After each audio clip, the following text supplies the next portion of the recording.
Sentence. वैसे sentence के मूल कितने भेद होते हैं?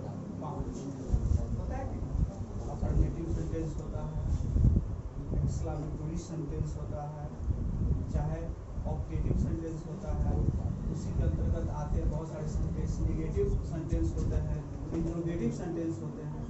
लेकिन आज हम लोग उन सारे सेंटेंस अलग एक अन्य सेंटेंस को पढ़ेंगे जिसको हम लोग कहते हैं कंडीशनल सेंटेंस, परिस्थितिजन्य वाक्य। ये क्या होता है? तो इसमें यह उम्मीद की जाती है कि यदि मैं ऐसा होता तो यह कार्य करता।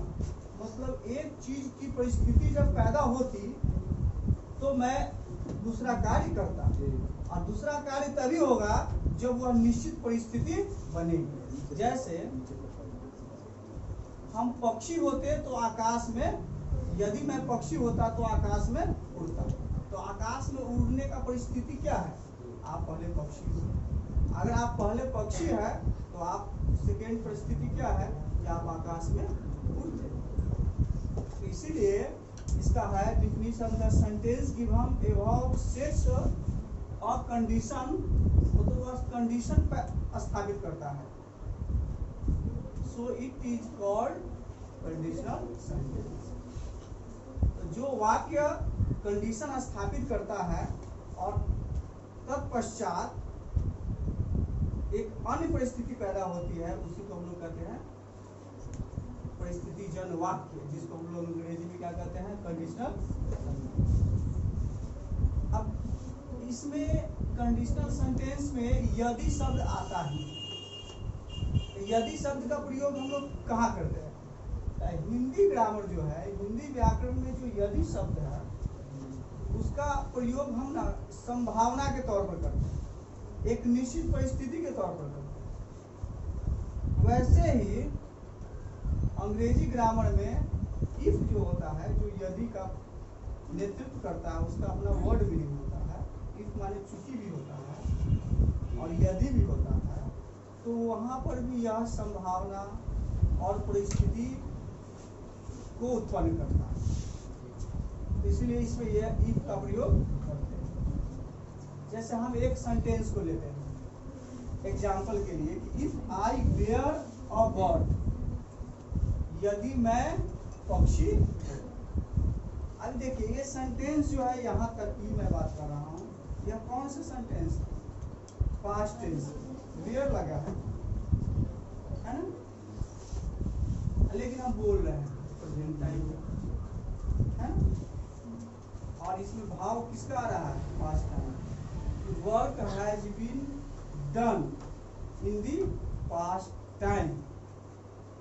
जो कार्य है वह बीते हुए कालों में होने की परिस्थिति है, इसलिए वेयर का यहाँ पर प्रयोग हम लोग किए हैं। I would fly in the sky. अब देखिए विल का क्या हो जाता है? वुड हो जाता है, पता है कि ना। शैल का क्या हो जाता है? शुड होता है।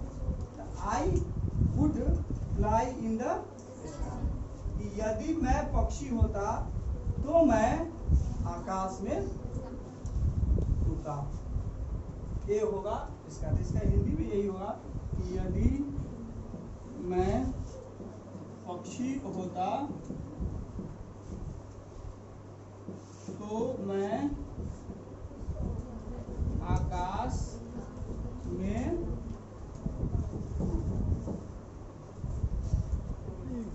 इस टाइप का जो वाक्य है वो आता है क्वेश्चन में।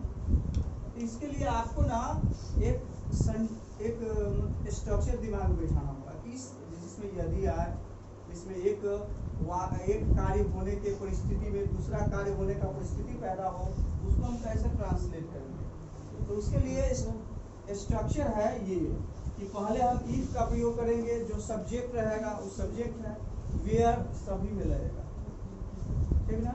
और इसके बाद वुड और शुड, इसका जो अपना सब्जेक्ट है बीच में, क्योंकि यहाँ पर दो सब्जेक्ट है, तो उस सब्जेक्ट के साथ क्या लगेगा? वुड लगेगा या शुड, उसका प्रयोग करेंगे।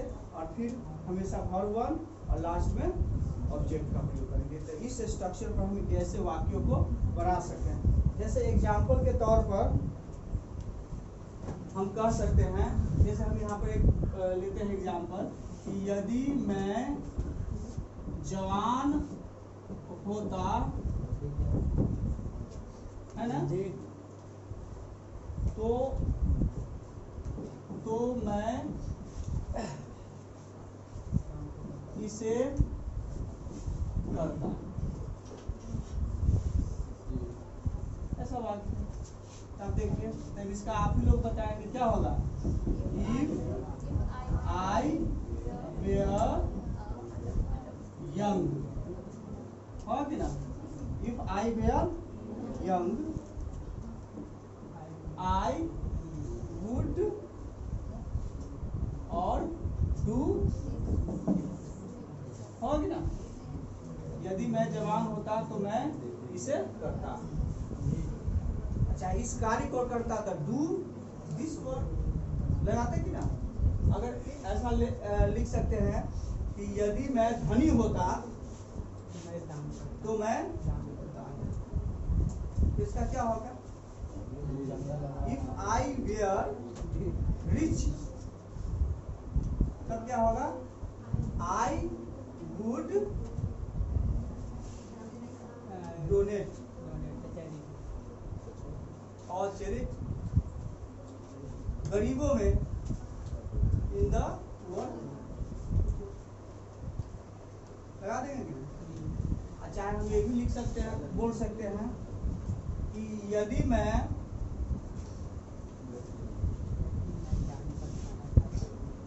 मैं स्वस्थ होता तो मैं वहां जाता। इसका क्या होगा। यदि मैं स्वस्थ होता, if I were healthy I would go there, यही ना होगा। फिर यदि ऐसे सेंटेंस आए जैसे यदि मैं खिलाड़ी होता तो मैं क्रिकेट खेलता। इसका क्या होगा।